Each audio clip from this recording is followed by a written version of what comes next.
Welcome to Booktopia TV. I'm John Purcell and I'm here with Hugh Howey, author of best-selling Wool, to talk about his new novel, Shift. Welcome, Hugh. Thank you. Hugh, you began Wool as a short story, self-published, on the net, and through the encouragement of readers, you had to stop and plan a much larger story. That opening chapter of Wool, I can understand why. It is an amazing opening chapter. It is a full story in itself, and it leaves you with so many questions.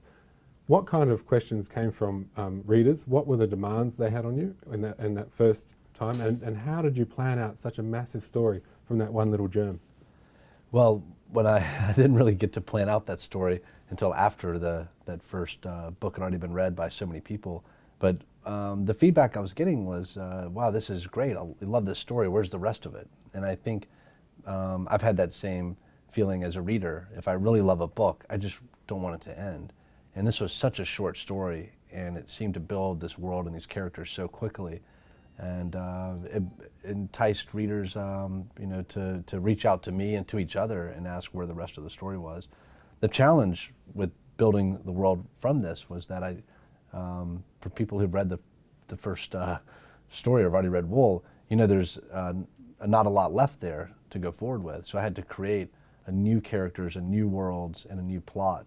And that was quite a challenge because I was constrained by what I'd already done, but I needed to build that world forward. Well, what was wonderful about that opening scene was it gave reinforced the world. You'd created the world, everyone in the world believed in the world. So when you're reading that story, it was so solid. Like this fictional, horrible existence, because everyone else in that, and they were so authentic in their belief of this world, and it's always been that way, and the darkness of it, and the stairway, and all the wonderful components of it. Everyone in it was convinced of it. Is that something that is part of your imagination? You see it that clearly, that just in the writing process that it just becomes a fully realized world? Or is it something you have to work hard at and rewrite and rewrite to get that authenticity into it? I think, I don't know, it does require some work, but even in my rough drafts, it comes a little naturally to imbue the world with details. And I think that's where believability comes in. Just knowing your characters, their histories, the things that they carry on them, the things that they notice about their world, that creates the believability. If a character reflects on his childhood in that world, then all of a sudden there's a richer tapestry there for that character where, oh, they're not just dropped into this world and I have to believe them. They're also telling me they grew up here, and now it's more real. They're also telling me here's something they carry in their pocket, a memento from a previous occupation. Well, now that world is more real, and you just layer these things in. So I'm a lover of detail, and I just love using that to paint a deep picture. Oh, you certainly did. I mean, that world is a world I could enter into the world. You can feel the metal, you can hear the sounds of their feet on the stairs, you can all the aspects, even putting the helmets on and all that, getting dressed. One question, I switched over to Shift, and I'm taken back to the beginning, before the silos, before everything. Now, there are readers out there right now who have not read Wool and have not read Shift. Which way should they start? Should they start with Shift? Like, is there a way in you can go, or should you go through Wool and then come out and read Shift afterwards? I think you should read Wool first. The tension in Shift, Shift has and the title tells you there's going to be a little shift in perspective, a shift in time, but the tension in Shift is this anticipation. You know what happens in Wool, and you know what these actions are leading toward, and you can watch kind of the inexorable crawl towards this horrible event, and you wish you could, the characters who are helping create this should know better and should be able to see a way to prevent this, and they don't. I think if you read Shift first, then you don't have that tension. And it's, who was the Lion, the Witch, and the Wardrobe, that series was not told chronologically. It was told for maximum entertainment. Star Wars is the same way.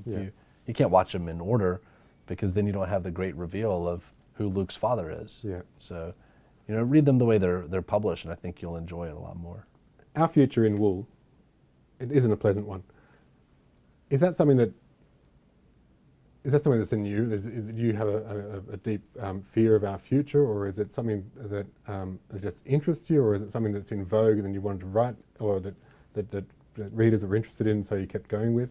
Why such a dark future? I am a consummate optimist. If you gave me a time machine, and I think this might be true for most rational people, I would only want to go forward. There's no past I would want to go back to where we didn't have, antibiotics and dentists, that weren't trying to bleed you to death, and air conditioning, all these great things that I love. Rights. Yeah, I just, I want to see what's around the corner. I want to see what tomorrow brings. I think the world just gets better and better with every generation. We make moral progress, technological progress. All that stuff is boring, though, in stories. We need tension. We need things falling apart. We need obstacles for characters to overcome. So writing about a utopia would be just absolutely boring. I want to write about the world that I don't believe in, and the world that I don't think we're heading toward, which is an exciting and terrible one. Well, I flicked through Dante, and the exciting bit is Inferno. When it gets to Purgatory, it starts to get boring, and when it's get heaven, you can't even read it. I hear that there's another book coming, the final in the trilogy. Is that an uplifting end? Well, that remains to be seen. I think what I try to do with all three of these books is torture the reader with a lot of horribleness, and then show a glimmer of hope at the end. And I think maybe they're satisfied with having survived the book, and also this idea that maybe something good could come out of it. Hugh has come to Booktopia today and signed a great big pile of wool and of shift. They're in stock now. For a limited time, these are selling fast. Visit booktopia.com.au to secure a copy now.